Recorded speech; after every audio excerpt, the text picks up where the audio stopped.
Everybody, thanks so much for coming tonight, and thank you, Peg, for the hospitality. So great, this is a wonderful space. And special thanks to Lynn Mundell, my sister from another mister, and Bert Olson and Grant Faulkner from the 100-Word Story books. So I'm going to read the story that was in the anthology. It's called Heat. In the crazy yoga class, it is 1500 degrees and everyone acts like nothing's going on.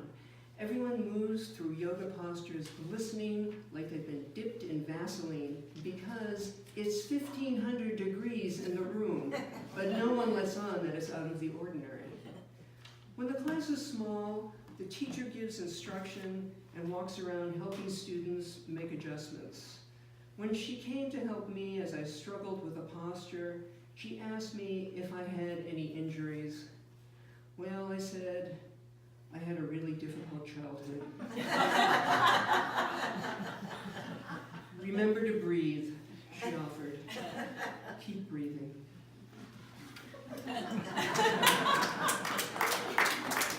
So many moons ago, I spent many years as a copywriter, and shorter is always better. And when I started writing short stories, one criticism that I would consistently get is, wow, these stories are short. Flash forward about 25 years, and this thing called the internet happened, and shorter is better. And anyway, I compiled a book of 100 word stories, and I'm going to read a couple of those from you. In the steam room, I looked through the mist as the woman lying on the bench across from me stretched extravagantly and luxuriously, like a cat. Then she farted, a loud, staccato, wet-sounding fart. I imagined bubbles percolating up from her butt as she stood in the pool. She continued to fart, and not dainty little boops, but ripping, deliberate farts, all the louder from the echoing acoustics in the tiled steam room. In the shower, she made brief but certain eye contact with me, as if to say, you didn't hear anything. I don't know what you're talking about.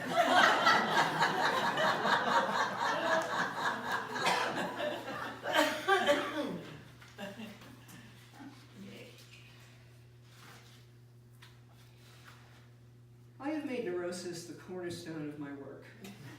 I have often thought of writing about people who are well-adjusted and happy, but frankly, I simply do not have the energy or the talent to write that kind of fiction. It would be too much of a stretch. I am exhausted just thinking about it. So, instead, I write about what I know, like all the experts say to do. I write about lumpy, sad, nervous, disorganized, irritable, yet witty people.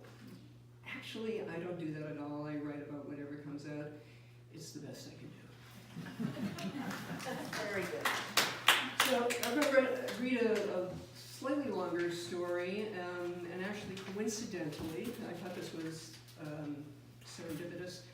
It's 333 words, so it seemed appropriate for tonight. It's called The Burden of Proof. The first time I did it, I was 10. It was an afternoon in mid-October, brighter than anything.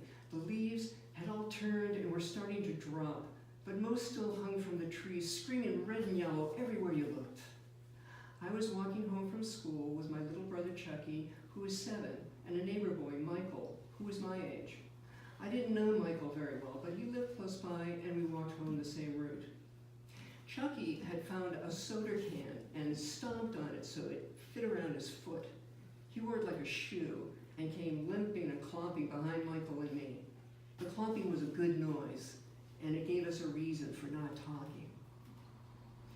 When we rounded the corner to my block, there it was, as plain as day. A police car with lights flashing right in front of my house. Chucky stopped clomping, and the three of us stood there and watched while 2 policemen came out of the house and down the stairs on either side of the man, who had his hands handcuffed behind his back. They led the man into the car, ducking his head from so he wouldn't bang it, just like on TV.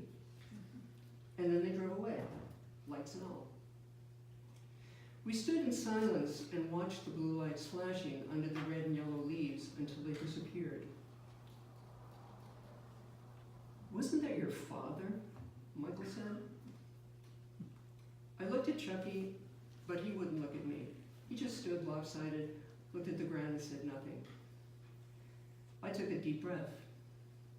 Someone, somewhere, was burning leaves. I exhaled.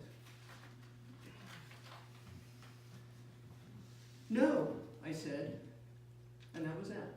Chucky and I never saw that man again. It's come in handy, this little trick of mine, making people disappear without a trace, but I've learned to use it with discretion and restraint. It can't be undone, you see. It can't be undone.